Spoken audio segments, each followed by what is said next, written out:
In our tech news, a Nigerian startup We Lead exposes young boys in underserved communities to the world of digital literacy and equips them with the basic digital knowledge required to succeed in the 21st century.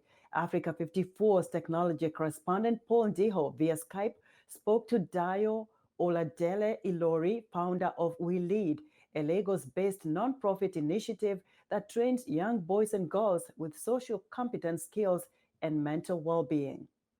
Dayo Ilori, welcome to Africa 54. Thank you very much. You run some training academies in Lagos, Nigeria. Can you maybe start by bringing me up to date what those training academies all about? Nigeria is a peculiar country where we have a lot of organizations working with women. However, we have identified that there is a gap in the boys' space, and of course, the gap in the women's space remain. So how do we match the two? That is how we came about birthing We Lead, which started in 2017. We're doing most of our training in schools. So we have groups of schools, and we're able to reach out to over 30 schools, training over 5,000 boys. However, when COVID struck, we moved our classes online. Hence, we then had We Lead Boys Academy, which, by the way, flourished. We were able to break borders. We were able to go beyond borders. And this academy graduates boys, taking them through our own curriculum, and we're able to graduate over 35 boys in 2020 alone. You talked about something that I find very interesting, especially when you said you just focus on boys. A lot of people would argue that there are so many organizations out there that are trying to strike a balance, focus on both young boys and young women. But for you, your particular interest is in boys. Why boys? Going by statistics, if you go to correctional centers for young people, juvenile centers, you find out that when you compare the juvenile center for girls with the one for boys, you find the number going about ratio of 7-3. So you have about the numbers of young people in the correctional center. You have more boys committing crime.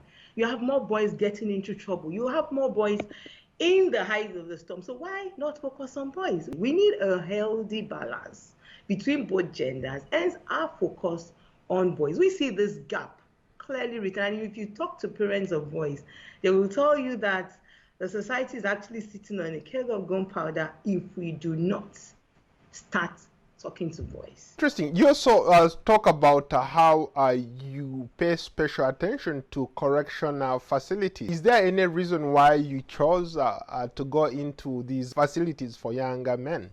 Yes, we are very deliberate about going to where we have the worst of cases.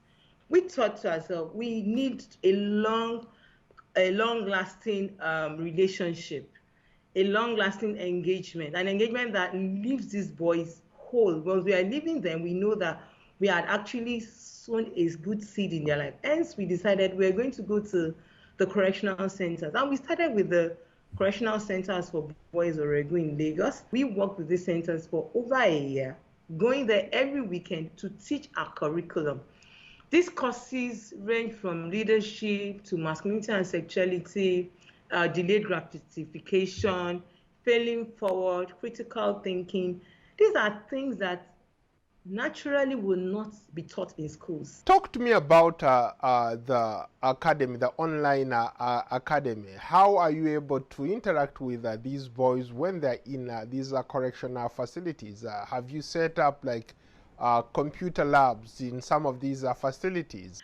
Yes, our aim is to put systems, computer systems in these facilities where we can teach these boys online. Parents bought into it.